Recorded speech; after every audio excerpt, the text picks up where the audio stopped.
سورہ آل عمران چوتھا پارہ ہے اور آیت نمبر 168 آیت نمبر 168 چوتھا پارہ ہے سورہ آل عمران اور چوتھے پارے کا 8واں رکوع جاری ہے۔ اعوذ باللہ من الشیطان الرجیم بسم اللہ الرحمن الرحیم الذين قالوا لإخوانهم وقعدوا لو أطاعونا ما قتلوا قل فادرءوا عن أنفسكم الموت إن كنتم صادقين ولا تحسبن الذين قتلوا في سبيل الله أمواتا بل أحياء عند ربهم يرزقون فرحين بما آتاهم الله من فضله ويستبشرون بالذين لم يلحقوا بهم من خلفهم ألا خوف عليهم ولا هم يحزنون يستبشرون بنعمة من الله وفضل وأن الله لا يضيع أجر المؤمنين صدق الله العظيم۔ الذین قالوا، وہ لوگ جو کہتے ہیں لاخوانہم، اپنے بھائیوں سے، وقعدوا لو اطاعونا، اور آپ بیٹھے رہیں لو اطاعونا، اور اگر وہ ہماری بات مانتے، ما قتلوا، تو مارے نہ جاتے۔ قل فادرءوا عن انفسکم الموت، تو آپ ان سے کہہ دیں اے نبی صلی اللہ علیہ وسلم، اب ہٹاؤ اپنے اوپر سے موت، ان کنتم صادقین، اگر تم سچے ہو۔ ولا تحسبن الذين قتلوا في سبيل الله امواتا، اور آپ ان کو نہ سمجھیں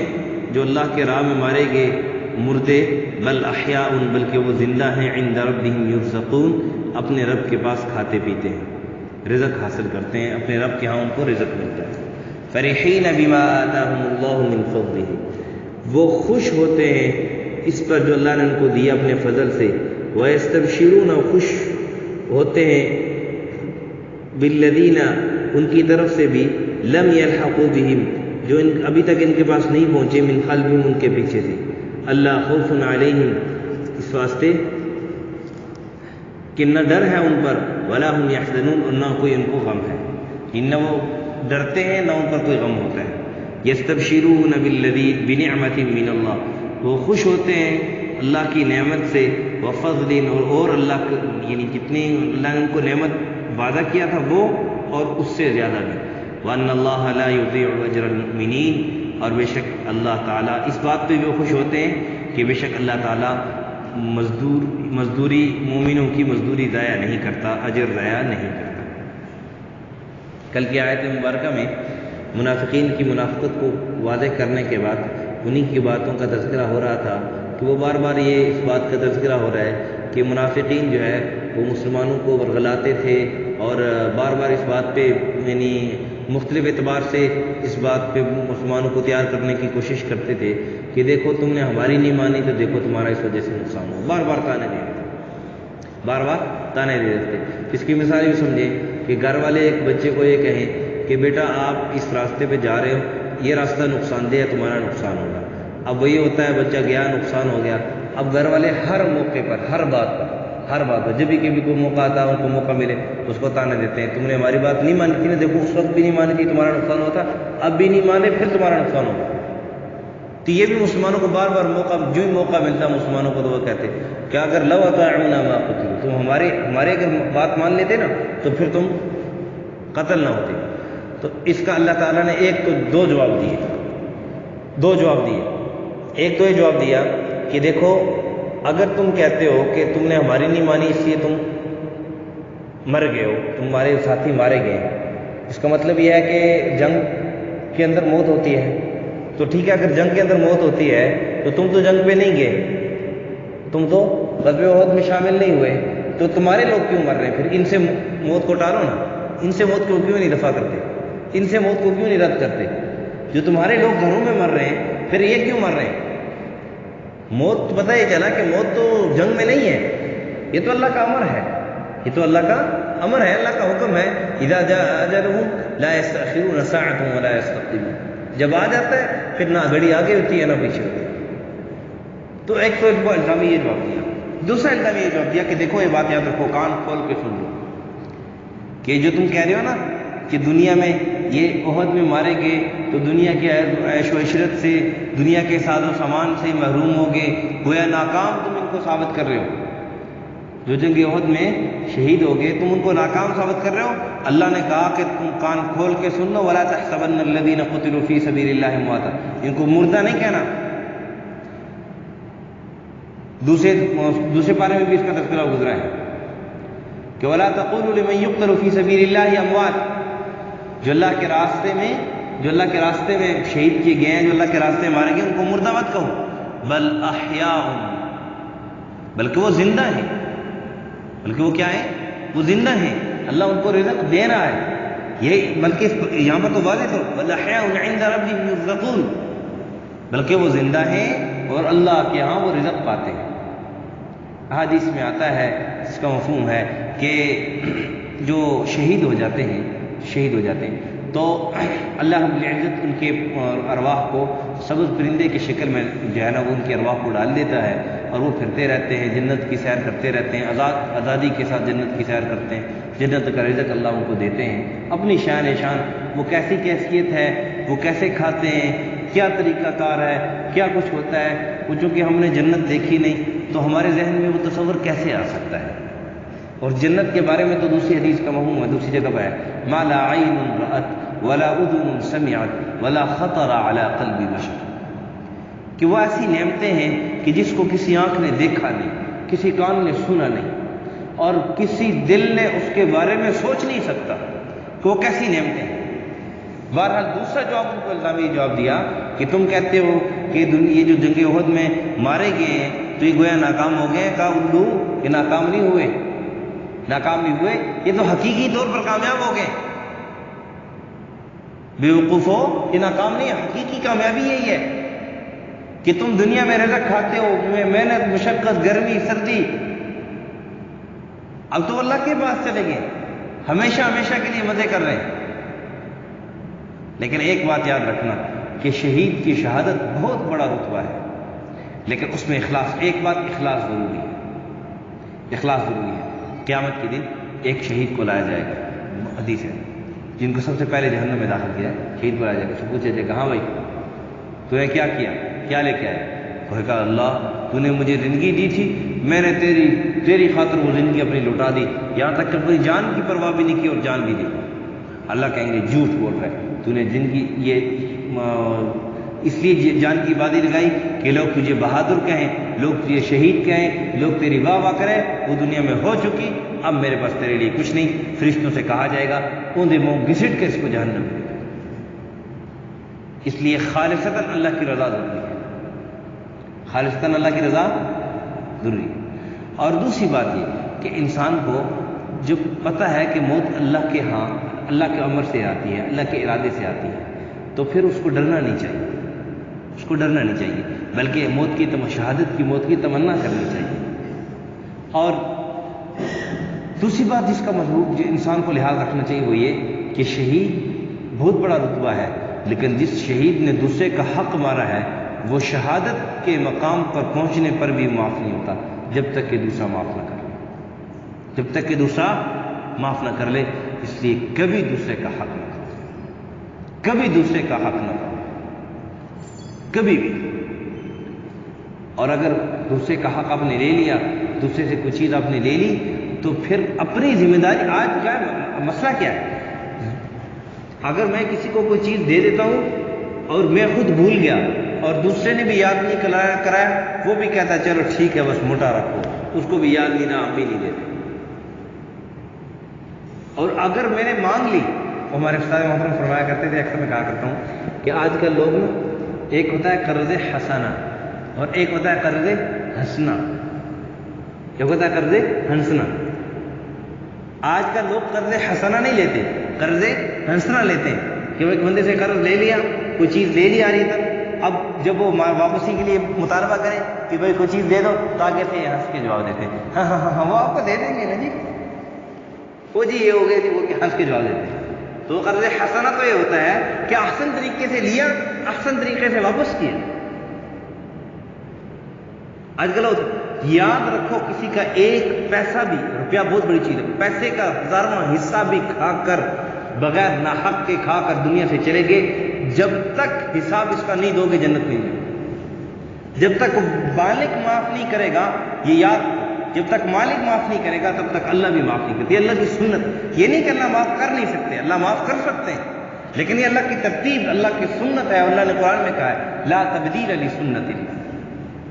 اللہ اپنی ترتیب میں، اپنی سنت میں، اپنے طریقہ کار میں تبدیلی نہیں لاتے۔ اس لیے یاد ہمیشہ ہمیشہ دوسرے کا حق کھانے سے بچو۔ میرا حق کسی نے کھا لیا، اس کو معاف بھی کر دو، اس کو معاف بھی کر دو اللہ کی رضا کے لیے، کیا میں نے تجھے معاف کی۔ لیکن اس بات کی فکر انسان کو زیادہ ہونی چاہیے کہ میں کسی کا حق نہ کھا لوں۔ اگر میرا حق کسی نے کھا لیا، میں نے اس کو معاف نہ بھی کیا، قیامت کے دن فائدہ ہوگا، مجھے کچھ ملے گا، اس کی مجھے زیادہ فکر ہے۔ آج اپنے حق کی فکر ہے سب کو کہ میرا حق کسی نے کھا لیا، اتنی فکر ہے، لیکن میں دوسرے کا حق کھا کے جا رہا ہوں، اس کی فکر کسی کو نہیں۔ تو شہادت جیسے رتبے پر بھی یہ چیز معاف نہیں ہوگی۔ اس لیے ہمیشہ اس بات کی فکر کرو، اس بات کی فکر کرو کہ میرے ذمہ دوسرے کا حق باقی نہ رہے۔ خاوند ہے تو اس بات کی فکر کرے کہ کہیں بیوی کا میرے ذمہ حق باقی نہ رہے، بیوی ہے اس بات کی فکر کرے کہ خاوند کا میرے ذمہ حق باقی نہ رہے، والد ہے، والدہ ہے، اس بات کی فکر کرے کہ بچوں کا میرے ذمہ حق باقی نہ رہے،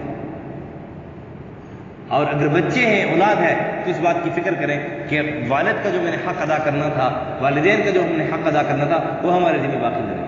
بھائی ہے، بھائی کے متعلق خیال کرے، اسی طرح سارے رشتہ دار، چھوٹا بڑے کے لیے، بڑا چھوٹے کے لیے، دوسرے کے حق کی فکر کرو کہ میں دوسرے کا حق جو ہے وہ میرے ذمہ باقی نہ رہے۔ اگر میرا کسی نے دینا ہے تو دنیا میں نہیں ملا، آخرت میں ملے گا، اچھا ملے گا، اور اس وقت زیادہ ضرورت ہوگی۔ دنیا کیا دنیا کی ضروریات کا تو تب پتہ چلے گا جب حقیقت کی آنکھ کھلے گی، پھر پتہ چلے گا کیسی ضروریات ہے۔ اس لیے ضمن یہ بات آ گئی کہ دوسرے کا حق مارا ہوا یہ شہادت پر بھی معاف نہیں۔ خیر، اللہ نے کہا بل احیاء عند ربهم یرزقون، بلکہ وہ زندہ ہیں، ان کو مردہ مت خیال کرو، تم ان کو ناکام مت خیال کرو، بلکہ وہ تو حقیقی کامیابی پا گئے۔ یرزقون، پھر کہا فرحین، ایسے نہیں کہ وہ ناکام ہیں، پریشان ہیں، مر کر پریشان ہو گئے، شہید ہو گئے پریشان ہو گئے، نہیں، فرحین بما آتاہم اللہ من فضلہ، بڑا خوش ہے، بڑے خوش ہیں وہ اللہ کے ہاں، بڑے خوش ہیں وہ اللہ کے ہاں جو اللہ نے ان کو عطا کیا ہے، جو اللہ نے ان کو عطا کیا ہے۔ بعض روایت میں آتا ہے کہ شہدائے احد یا شہدائے بیر معونہ، وہاں پر بھی ایک ہلکی سی جھڑپ ہوئی تھی مسلمانوں اور کافروں کی، وہاں پر کچھ صحابہ شہید ہوئے تھے۔ انہوں نے اللہ کے ہاں جا کر تمنا کی کہ اللہ، جو ہمارے جو پیچھے لاحقین ہیں، جو ہمارے ورثہ ہیں، وہ ہمارے متعلق پریشان ہوں گے کہ شاید یہ کس حال میں ہوں گے، پتہ نہیں کیا ہوگا، ان کے ساتھ کیا ہو رہا ہوگا، کس حال میں ہوں گے، کیونکہ منافق ہیں، انہوں نے ان کے ذہنوں میں جو ہے نا مختلف قسم کی باتیں بھی ڈالی ہیں کہ وہ ناکام ہو گئے، یہ ہو گیا، وہ ہو گیا، تو شاید وہ پریشان نہ ہو۔ اس لیے ہماری خوشی کی، ہماری یہ حالت، یہ اللہ ہمارے ورثہ تک بھی پہنچا دیں، ہمارے ورثہ تک بھی پہنچا دیں۔ تو اس پر پھر یہ آیت نازل ہوئی وَيَسْتَبْشِرُونَ بِالَّذِينَ لَمْ يَلْحَقُوا بِهِم مِّن خَلْفِهِمْ أَلَّا خَوْفٌ عَلَيْهِمْ وَلَا هُمْ يَحْزَنُونَ، کہ ڈبل ان پر بشارت۔ ایک تو یہ کہ وہ اس وقت بھی خوش ہوتے ہیں، فرحین، ایک اس بات پہ خوش ہوتے ہیں کہ جو اللہ نے ان کو عطا کیا، جو انہوں نے اعمال کیے، جو انہوں نے عمل کیا، اس کا بدلہ اللہ نے عطا کیا، من فضل، اپنے فضل سے بدلہ بھی دیا اور فضل بھی دیا، اور آگے بھی اس کا تذکرہ ہے۔ اور وَيَسْتَبْشِرُونَ بِالَّذِينَ لَمْ يَلْحَقُوا بِهِم مِّن خَلْفِهِمْ، اور اس بات پہ بھی خوش ہوتے ہیں کہ جو ان کے ساتھ اس وقت نہیں ملے، ان سے پیچھے ہیں، ان کے پیچھے وہ اعمال کی وجہ سے، وہ ابھی جو ہے نا اپنے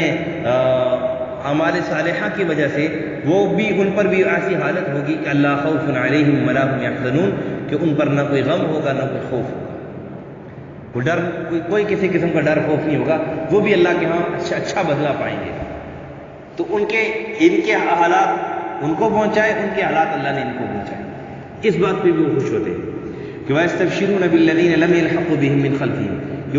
ان کے پیچھے ان سے نہیں پہنچ پائے، ان کے ساتھ، ان کے ساتھ شہید نہ ہو سکے، پیچھے رہ گئے، کہا کہ ان کی خوشی پر بھی یہ خوش ہے کہ اللہ نے ان کو بھی ان کے حالات بتلا دیے، شہید کے فضائل بتلا کر اللہ نے ان کو بھی حالات بتلا دیے کہ تم یہ نہ سمجھو کہ اللہ کے راستے میں جو شہید ہوا ہے وہ کہیں پریشان ہوگا یا اس کے ساتھ کیا ہوگا، نہیں، وہ اللہ کے ہاں بڑا اعلیٰ رتبہ پا رہا ہے۔ اور پھر جو پیچھے رہ گئے، اعمال صالحہ کر رہے ہیں، ان کی اتباع کر رہے ہیں اور جہاد کی کوشش کر رہے ہیں، اور یہ اس لیے بھی کہ لوگ یہ نہ سمجھیں، جہاد سے متنفر نہ ہو جائیں کہ بھی شہید ہو گیا تو بس ختم ہو گیا، نہیں، شہید ہو کے اللہ کے یہاں بڑا رتبہ ملتا ہے۔ یہ جہاد کی طرف ترغیب بھی ہے کہ اور جہاد کی طرف ترغیب ہو، کہ مسلمان کے لیے تو آسانی ہے، غازی رہ گیا تب بھی کامیاب، غازی رہا اس کے لیے من خلف اللہ خوف علیہم ولا هم يحزنون، اگر جہاد کی تمنا کرتا رہا، اللہ کا ایمان اعمال صالحہ کی زندگی گزارتا رہا، اس کے لیے ہے کہ اس کے لیے نہ کوئی خوف ہوگا نہ کوئی غم ہوگا۔ اور اگر شہید ہو گیا تو پہلے گزر چکا، ولا تحسبن الذين قتلوا في سبيل الله امواتا بل احياء عند ربهم يرزقون، اللہ کے ہاں رزق پاتے ہیں۔ دونوں صورتوں میں مسلمان کے لیے خیر ہے، ہر دو صورت میں مسلمان کے لیے خیر ہے۔ اور پھر کہا کہ استبشرون بنعمت من اللہ وفضل، اور وہ اس بات پہ بھی خوش ہوتے ہیں کہ جو اللہ نے ان کو نعمتیں دی، جو انہوں نے اعمال کیے تھے اس کے بدلے سے، وفضل، اور اس سے بھی زیادہ، یعنی جتنی ان کے اعمال تھے، جتنے ان کے نیک اعمال تھے، ان کا جو بدلہ بنتا تھا وہ ان کو ملا، اور اللہ نے اسے بڑھا چڑھا کر ان کو دیا۔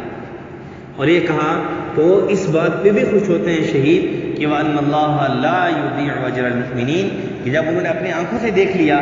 اپنی آنکھوں سے وہ دیکھ رہے ہیں کہ اللہ ان کو کیا اجر دے رہے ہیں، تو اس بات پہ وہ خوش ہوتے ہیں کہ دیکھو ہمیں حق یقین تھا، آقا نامدار صلی اللہ علیہ وسلم نے سچ بتلایا تھا کہ اللہ رب العزت مومن کی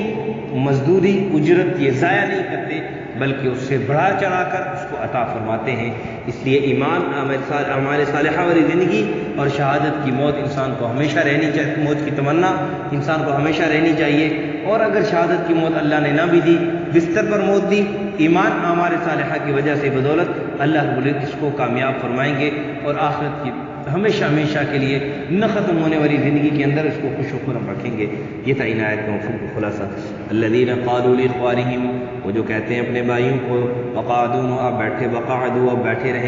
رہے ہیں، لو اطاعونا، اگر وہ ہماری، یعنی وہ جو بیٹھے رہے ہیں پیچھے، ان کو وہ کہہ رہے ہیں لو اطاعونا ما قتلوا، اگر وہ ہماری بات مانتے تو مارے نہ جاتے۔ قل فادرؤوا عن انفسکم الموت، آپ ان سے کہہ دیں کہ اب ہٹا لو اپنے اوپر سے موت، ان کنتم صادقین، اگر تم سچے ہو۔ ولا تحسبن الذین قتلوا فی سبیل اللہ امواتا، اور مت خیال کرو ان لوگوں کو جو مارے گئے اللہ کے راستے میں مردے، بل احیاء، بلکہ وہ زندہ ہیں، عند ربہم یرزقون، اپنے رب کے پاس کھاتے ہیں، اپنے رب کے پاس رزق پاتے ہیں۔ فرحین بما آتاہم اللہ من فضلہ، وہ خوشی کرتے ہیں اس پر جو اللہ نے ان کو دیا اپنے فضل سے۔ ویستبشرون، اور خوش ہوتے ہیں اس وقت، بالذین لم یلحقوا بہم، ان کی طرف سے بھی خوش ہوتے ہیں جو ابھی تک ان کے پاس نہیں پہنچے، من خلفہم، ان کے پیچھے سے، اللہ خوف علیہم، اس واسطے کہ نہ ڈر ہے ان پر، ولا هم یحزنون، ان کی غم نہ وہ غمگین ہوں گے۔ یستبشرون، وہ خوش ہوتے ہیں اس وقت، بنعمت من اللہ، جب اللہ کی نعمتیں ان کو ملتی ہیں، وفضل، اور اس سے زیادہ، وَأَنَّ اللَّهَ، اور اس بات پہ خوش ہوتے ہیں، لا يضيع اجر المؤمنین، اللہ ضائع نہیں کرتا مزدوری ایمان والوں کی۔ الحمدللہ رب العالمین والعاقبۃ للمتقین، والصلاۃ والسلام علی اشرف الانبیاء والمرسلین وعلی الملائکۃ المقربین وعلی عباد اللہ الصالحین۔ یا رب لک الحمد کما ينبغی لجلال وجهک وعظیم سلطانک، اللهم احفظنا من كل بلاء الدنيا وعذاب الآخرة، اللهم إنا نجعلك في نحورهم ونعوذ بك من شرورهم، صلى الله على النبي الأمي وعلى آله وأصحابه أجمعين۔